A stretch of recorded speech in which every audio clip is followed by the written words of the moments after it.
Steel Baron Dragon Spinomarquis is finally in English, and after a couple weeks of playtesting, I'm ready to showcase to you guys my take on this deck for the current meta of June 2024.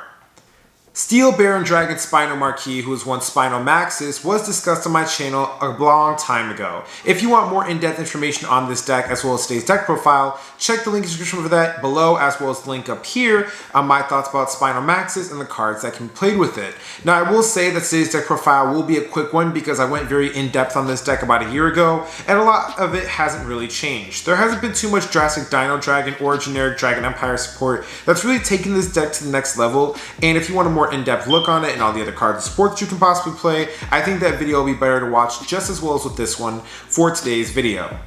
Now I'm super excited to showcase you guys this deck profile. Before I can do, you already know what's coming. If you enjoy seeing content like this, please make sure to like, comment, and subscribe. Do not forget to hit the notification bell so you guys are always see my newest videos coming out. With that being said, I'm going over to camera 2 and my new HD face cam because I'm trying to do that whole like Twitch streamer, you know, YouTuber deck profile vibe type of change. That's what I'm going for now. So if you guys seeing that, you know, also let me know if you guys don't really care for it. Let me do that easier because honestly, if you don't care for it, it's much easier to set up that way. But enough wasting time, let's go on over to camera 2 and get this deck profile started. Alright you guys, now to get this deck profile started off with, for the Spinomaxis ride line, I actually decided to make a drastic change over to the Dragonic Overlord ride line for this deck. Now the Dragonic Overlord ride line, if you guys are not familiar with it, it is Bar, Nahalem, and Undu.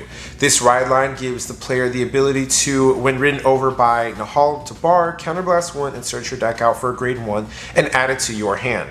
Now a lot of you guys might be wondering, why did I make this change? The reason why I made this change is because I did play the Basarga ride line. I discussed it in my first video for Spinomaxis, as well as obviously went to it when I got the deck in English.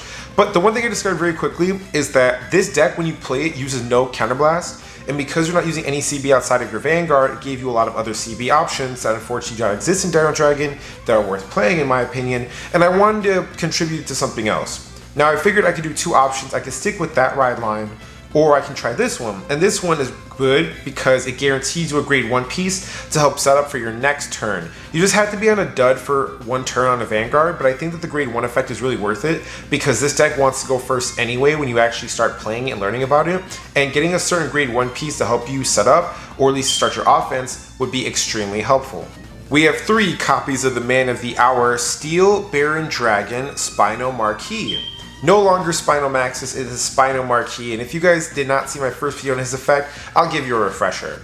Steel Baron Dragon Spinomarquis has the following effect of, when placed on the Vanguard circle, look at the top 7 cards of your deck. Choose up to 2 Dino Dragons from among them, call them to Rearguard circle, and shuffle the deck. Auto Vanguard circle, when this unit attacks a Vanguard, cost counterblast 1, retire a Dino Dragon Rearguard, draw a card, and this unit gets power plus 10,000 until the end of that battle. Choose up to 1 Dino Dragon from your hand, called to Rearguard circle. Retire all of your opponent's rear guards in the same column as that called unit.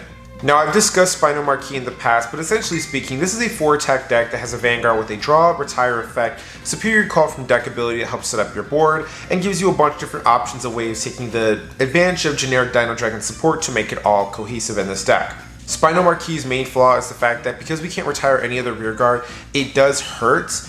But it's okay, you just have to pay attention to your attack patterns when pieces you have on board because some of them are essential, obviously, to your attack pattern, and it makes it awkward sometimes. But outside of that, this is a pretty standard Vanguard for a new D promo start. I think the multi-attack is extremely helpful. Getting out those 2 superior calls for Dino Dragons is really good too because it gives this deck more ways of getting to its pieces because your card advantage is not the best in this deck, but it's not horrible either. The draw also really helps to make up for the card you're calling via from hand and sets up for your next wave of attacks. For my next grade 3, I am playing 3 copies of Excavate Dragon Barodignal. Now Barodignal, while it is a card that moves from the rearguard into the soul, does not mess up our patterns. It actually really helps. This card gives us the additional 5k bonus that we need on a lot of our Dino Dragon cards to make them magic numbers, and also replenishes our soul from some of our other cards we play in this deck that are very soul expensive. Another reason why I switched over to the Overlord ride line versus the Basarga ride line, but this card essentially speaking will give us more power, more soul, and it's a target for our effect obviously from our Vanguard. For my next grade 3, I am playing 3 copies of Penetrate Dragon Tribash. Now Tribash in this deck, I will say this, is not as powerful as I thought it was going to be. I thought that it was going to be really fun to, superior call out 2 tri-bashes, obviously go that play. And that does happen sometimes. If you do see the double tri-bash, why not go for it, give up a grade 1 Dino Dragon or something. That's cool and all. But outside of that, this card really just hasn't been the best. I actually think that more offensive pieces or better resource management pieces would be needed for Spinomarquis because of how the deck works. I think that with Tri-Bash, it's fun. It's a cool card. It's another soul generating card because of the cards that you have in this deck for soul blasting. However, now that I've had more time to play this deck, I have found cards that let me opt out of that play, and I do think that Tri-Bash is, in the future when we get more Dino Dragon support, one of the more expendable options for this deck. Now for my grade 2s. So for my first grade 2, I'm actually going to showcase one that I didn't have the highest hopes for in the past, but I enjoy it now. It is 4 copies of Crushing Dragon Spino Assaulter. Now, Spino Assaulter is a card that I've discussed before in the past. I didn't like this card in the beginning because I thought that I wanted to go for more control routes with Spinomarquis in my initial video. However, actually having played this deck in real time now, I see that this card is actually extremely needed for your strategy. The ability to gain 10,000 power when your opponent's unit is retired by a grade 3 Vanguard's ability makes this card a magic number when it's called out right away, and combined with cards like Geese 4 or Barrow Dignal or any other card effects that we have that will gain more power to this card, this is one of your better beat stick pieces that you actually have available to in the Dino Dragon stockpile without one of like some weird restrictions on it. The other two, the grade 2 that gains 5k when it attacks and the grade 3 that gains like 10k when it attacks, they have restrictions on them that you might not be able to get rid of because this deck doesn't have as heavy as retire as I thought it would. But Spinal Assaulter being the main target for your Spinomarquis effect gives you a really powerful beat stick, and it synergizes very well with your Vanguard's effect because on call it'll retire from the column. This gauge you have some sort of retire for that turn, and this will power up Spinal Assaulter. Now your Vanguard and your rear guard for your 4th attack are hitting for magic numbers against your opponent. 4 copies of everyone's favorite Dragon Boy, which is Brachioforce. Now, Blast Artillery Dragon Brachioforce has been an essential piece in a lot of recent Dragon Empire decks, and in this deck, it finally has a home. Brachioforce obviously is really good in the early game. You can pressure with it, draw cards, retire stuff in the early, make your opponent start throwing cards away in the early game, this way that when you go into Spinomarquis, if you see this card later, or if you call this card out as a target via for your Vanguard's effect, you actually have more pressure with this card, and this is one of the cards I think is essential for the entire strategy of Dino Dragons, because it's one of the few on-hit pressure cards in this deck that actually synergizes very well. The draw is nice, the retire is nice, and everybody knows what this card does. Now moving on to grade 1s, for my first grade 1 is the only non-Dino Dragon grade 1 we have for our lineup. It is 2 copies of Stealth Fiend Shenri. Now I'm playing 2 copies of Stealth Fiend Shenri because originally in my Buff Saga build I was playing another card with it and I was worried about the soul, and Shenri is just overall just a really strong generic support piece. She's really good in the early game, becoming a 13k booster for another card we might play, and I do value her effect to get the draw as well as become a 13k booster up until I want to get rid of her and convert her into soul and draw. Good in the early game, works with another card that I'm going to showcase very soon, and it'll all make sense when it's all together. Now for my next grade 1, the star of the show and a dragon that I entirely forgot about, or a Dino Dragon in this case, 4 copies of Acute Dragon Aerophis.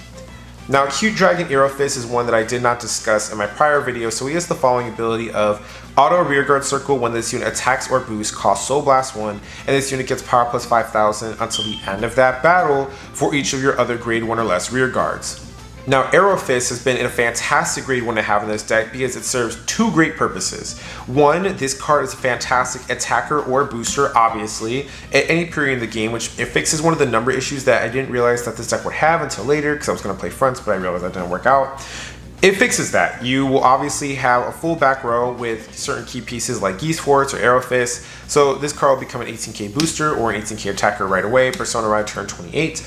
On top of that, it's also really strong in the early game. Now, because this effect is on attack or boost in the early game, you can combine this card with your other grade 1 support pieces, or cards like Shenri here, who have the ability to become 13k boosters in the back, and then you can combine it with this, use the Soul Blast out, put Shenri back in, make up for the soul that you've lost, and then you have a really strong first game turn.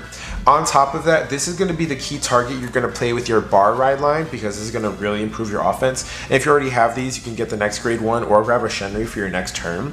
It just improved the deck's offense 10th fold compared to the other grade 1 that I wanted to play or was playing, which was the grade 1 that lets you Soul Blast 1 and then on hit retire 2. Like I said, in this current meta, a lot of people do not care about their rear guards. you have them take themselves off of the board, go back into the deck, or they're all on place and then their skills are irrelevant while they're still on the board. Therefore, a lot of people I've just found don't care about the retire, which means it kind of lost its impact. And in certain decks, especially right now, that do care about it, are not like currently being played in the meta. I just think that it's better just go for the power in this case because it's more rewarding and it's really consistent versus having an effect that like Soul Blast 1 is an on hit to pressure and then just losing out on soul and not getting the power to fight your opponent back. This has just made your early game so much better, your late game a lot better, as well as your columns when attacking. And it's another target for your Vanguard Spinomarquis effect to go into, obviously when being aggressive. It just overall had better versatility in this deck than the grade 1 Pterodactyl thing did, and that's just why it took the slot of that card. For my next grade 1, I am playing 4 copies of Strong Sharp Dragon Geese Fort. Geese Fort is huge for this deck. It has the effect to restand when you retire something and then gain 2000 power. Obviously, we're going to be combining this with the Spinomarquis turns. We'll blow up a column. The new thing will be called out in front of it, and boom, you have a 10k booster, which will make your numbers better, obviously your columns, because we have a bunch of cards in this deck that gain power when they attack or will have triggers and effects come through to increase the power, and this 10k booster will just help even things out, literally. We play 4 Sentinels in this deck, make one of them Elementaria. I just have it in another deck at the moment. Now for triggers. So for trigger wise, I kept this deck very simple. It is just 8 critical, 4 of them with the generic one, 4 of them with the one that goes into soul, 3 draws. This deck needs draws. You need to draw into certain pieces, you need to see certain cards, you need to get certain effects in your hand prior to going your Spinomarquis. This deck is very reliant on the Vanguard's effect to Persona Ride, get new targets out from deck via its ability, and just get more units onto the board because some of your units either retire themselves, your Vanguard retires them, or takes them off of the board. Therefore, you need ways of getting your board full all the time to take full advantage of your Vanguard's attack patterns. 1 copy of the Dragon Empire OT. The Dragon Empire OT is actually really fantastic in this deck. You, once again, use no CB outside of your ride line and your Vanguard's effect. Therefore, when you reveal Drag Vita, if you have the target, which you should because you called out for the Vanguard's ability, you can actually use the Vanguard skill again because it's not a hard once per turn and take full advantage of another attack. Now you have 6 attacks in the turn, one of them being a Vanguard attack, and a new card with 100 million power on it. For Dino Dragon heal triggers, obviously just keep up with the theme of the deck. I think that you can switch out for effect ones. If anything, I would probably play the ones that focus on the restanding right now. I think that's actually like pretty good just because of what a lot of decks are doing. But I'm just playing this obviously because it fits the theme of the deck, and in the weirdest situations, I would never call a heal trigger, but if you had to do what you had to do, then you can do that. Now for orders. Now for orders, it's actually really interesting in this deck. There's a lot of Dino Dragons that I could have looked at, but I didn't feel like they were strong enough and they didn't really help what the deck was lacking in. So I looked obviously into Dragon Empire's orders, and this next set actually brought an order in that I think is very under the radar right now, but people need to be aware of it. So for orders, I am playing 1 copy of Gradius Grottle. Persona Riding is extremely important in this deck. It needs to power up. Your Dino Dragons are not strong enough on their own without relying on your Vanguard's effect to power them up. And if you can't retire anything, then you at least want that Persona Ride benefit to make it good. So 1 copy of this because Persona Riding is broken. And this next order that I was just discussing that I think is under the radar but pretty good is 2 copies of Special Order Mountain Roast Breath of the Flame Dragon. Now this is a new order that came out in DZBT01. That was a mouthful.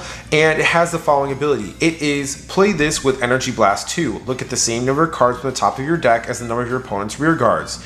Choose up to 1 unit card with a grade less than or equal to your Vanguards from among them, called to rear guard circle and shuffle the deck. If your opponent's rear guard was retired by your card's ability this turn, that called unit gets power plus 5,000 until the end of the turn.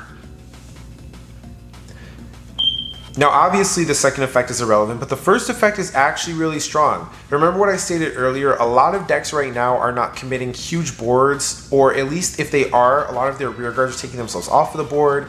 Luard has the new dog, takes stuff off the board. Shiranui has Shenri, takes herself off of the board. And then most other decks just don't commit huge boards until like the later game anyway. And the decks that do rush early, you have ways of getting rid of the rears, or you can at least hold on to this till later. But essentially speaking, this card allows us the opportunity to get more rear guards onto the board through the cost of energy. And we don't care about energy in this deck. There are no Dino Dragons, at least not to my knowledge, that use up energy and have a good skill coinciding with it. Therefore, I figure why not take advantage of the energy with something like this to get more bodies onto the board.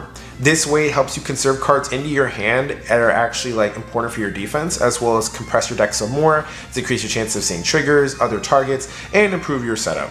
This is a grade 2 order, which means that once again it fits in with our early game strategy of us using Arrow Fist to like pressure the opponent in the early game, because you can activate this early and your opponent probably will have like 4 open rear guards usually, which gives you a top 4 check, and hopefully you can call something off of that. But it gives you more grade 1 or lower units, or in this case grade 2 in this case, lower units that you put onto the board that'll still work with Arrow Fist, but it helps improve your early game, and once again gives you more compression, and we all know that deck thinning is deck winning. Now with that being said, card fighters, that concludes my Spinomarquis deck profile. If you enjoy seeing content like this, you already know what to do. Like, comment, subscribe, don't forget the notification bell so you always get my newest videos coming out, and I will see you later. Peace.